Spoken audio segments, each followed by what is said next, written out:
Bonjour les gars, j'espère que vous allez bien. Alors, je suis encore ici pour ma toute seconde vidéo, comme je vous l'avais promis. Mais bon, ça fait un petit bail, j'avais pas encore posté de vidéo, donc j'avais quelques petits soucis à régler rapidement. Bon voilà, je me suis dégagé. Alors, comme promis, voici la seconde vidéo que je vais commencer d'ici là.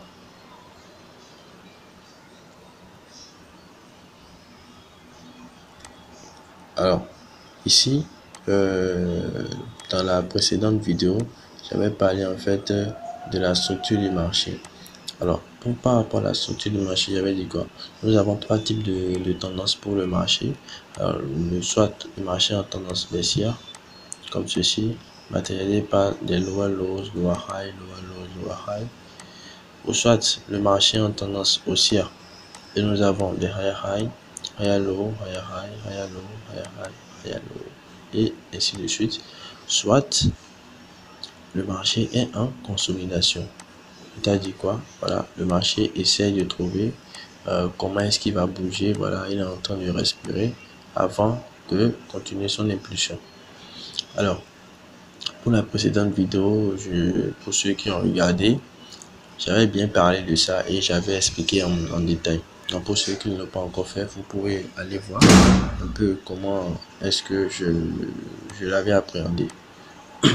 Alors ici maintenant, nous allons voir comment est-ce que le marché réagit dans différentes zones. Alors ces différentes zones-là feront aussi objet de vidéos plus tard. Ici, lorsque le marché se déplace en grand time frame, en supposant un instant que ici c'est notre daily time frame, c'est-à-dire quoi? Les tendances que j'ai tracées en bleu là, c'est notre daily time frame. Voyons voir. Espérons voir, voilà, que notre marché se déplace ainsi. C'est-à-dire quoi? Notre trendline là, comme ceci, c'est matérialisé par nos higher high, higher low et ainsi de suite. Alors, tout ce qu'on voit comme ça en daily time frame, c'est-à-dire vous allez en daily sur n'importe quel graphique et vous observez que le marché se déplace comme ça, par exemple. Alors, comment est-ce que le marché fait pour réagir dans les zones et pour pouvoir, comment dirais-je, repartir à la hausse et continuer sa tendance? Alors, ici, nous allons voir. Lorsque le marché monte comme ceci, atteint notre niveau de high high, le marché retrace. Bon, après ce retracement, le marché continue dans sa tendance. Mais ce retracement a fini où en fait? Comment savoir où est-ce que le retracement a terminé? C'est la vraie question. Parce que certains se disent, bon voilà, le marché est en train de vendre. Sûrement le marché va vendre, et puis voilà, je vais uniquement vendre sur le marché. Non. Le marché monte, retrace, et voilà. Donc, comment est-ce que le marché réagit dans ces zones-là et retrace et continue sa tendance? Alors, ici, en prenant ce petit rectangle que j'ai tracé là, pour matérialiser en fait la zone que je vais utiliser, voyons voir ce qui se passe en des petits time frame. Si en daily time frame le marché évolue comme ça, cela voudra dire qu'en fait en petit time frame, supposons en M30 ici, le marché également se déplace comme ça à l'intérieur. Est-ce que vous me comprenez? Le marché se déplace comme ça à l'intérieur. Donc, ce que nous allons voir ici, nous voyons que, un instant, voilà, ici, nous voyons notre high ici, et c'est ça que j'ai matérialisé là. C'est bon? Donc, ce mouvement que nous observons d'ici à ici, c'est ça que j'ai mis matérialisé ici. Voilà, la trendline bleue d'ici à ici. C'est ça que nous observons là. Maintenant, dans cette trendline là, lorsque voilà, le marché est en M30 ou bien en H1, comment ça se présente? C'est ça en fait, c'est matérialisé en trend rouge. C'est bon? Voilà, on sait que le marché monte, descend et ainsi de suite en des petits time frames. Maintenant, lorsque le marché commence à changer de tendance, nous allons voir que voilà, le marché fait un higher high ici, un higher low. Je suis en M31. Le marché fait également un higher high. Maintenant, pour montrer en fait qu'il est en train de changer de direction, qu'est-ce qu'il fait? Le marché casse notre précédente higher low ici, ce que j'ai mis à M30 BMS. BMS qui signifie Break Market Structure, c'est-à-dire cassure de structure du marché. Donc, le marché casse notre précédent higher low une fois que le marché casse son précédent higher low, cela voudrait dire que le marché veut changer maintenant de tendance.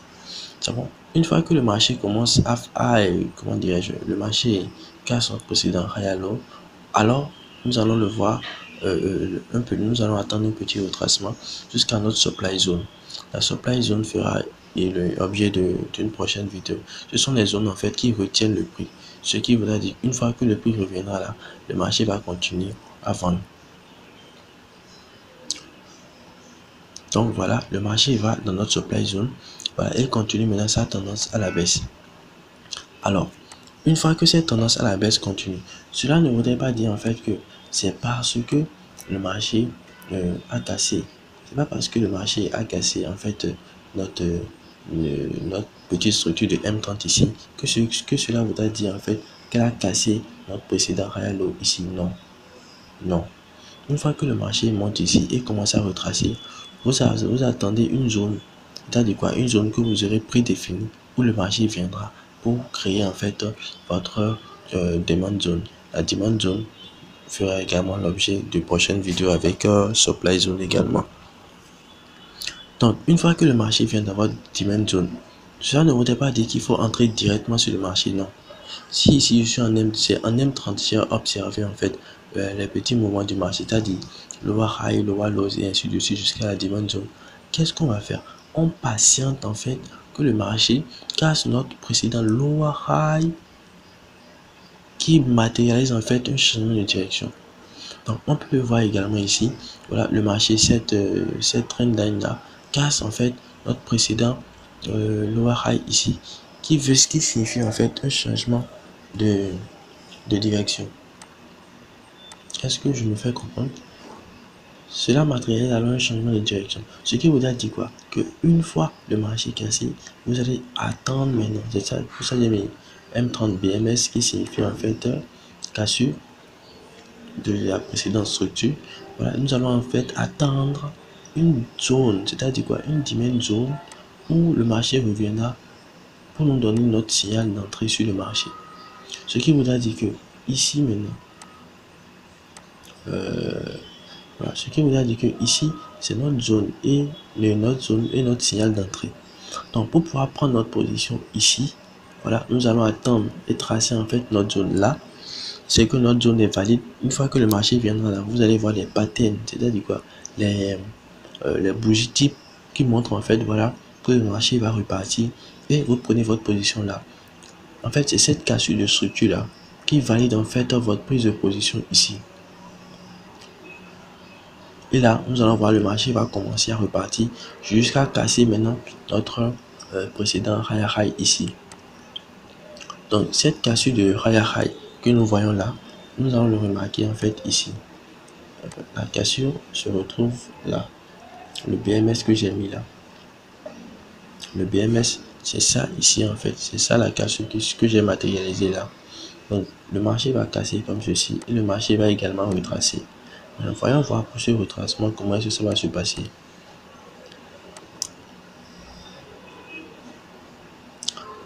Alors pour ce retracement là, nous allons voir que la cassure ici en fait, c'est ça ici, notre trendline bleu là. Notre trendline bleu là, qui allait casser la structure. Une fois la structure cassée, nous allons voir qu'en petit time frame en fait, le marché commence et continue à faire ses petites impulsions, corrections, voilà, jusqu'à atteindre un pic que nous ne pourrons pas prédéfinir, voilà, un pic que nous allons normalement attendre. C'est bien. Donc une fois que le marché va atteindre ce pic, vous allez voir le marché va commencer à changer de direction. En changeant de direction, le marché casse son précédent higher low ici, qui signifie en fait qu'il est en train de changer de direction. Et qu'est-ce que nous allons constater? Nous allons voir en fait que le marché commence maintenant par retracer. Il retrace pour aller où? Dans notre supply zone. Le marché retrace pour aller dans notre supply zone. Et c'est dans cette supply zone là en fait qu'il va réagir et maintenant va commencer à vendre jusqu'à notre demand zone qu'on aurait prédéfini. Maintenant, une fois arrivé dans cette demand zone, qu'est-ce qui va valider en fait que c'est effectivement notre demand zone? En voyant ici notre lower lows, lower high, lower lows, lower high, le marché casse maintenant le précédent lower high ici. Le marché casse notre précédent lower high ici. Une fois ce lower high cassé, c'est bon, une fois que ce lower high est cassé, cela valide en fait notre demand zone ici. Une fois cette demand zone est validée, maintenant nous allons attendre un retracement jusqu'à peut-être une zone qu'on aurait également prédéfinie là. Une zone qu'on aurait prédéfinie où le marché viendra tester,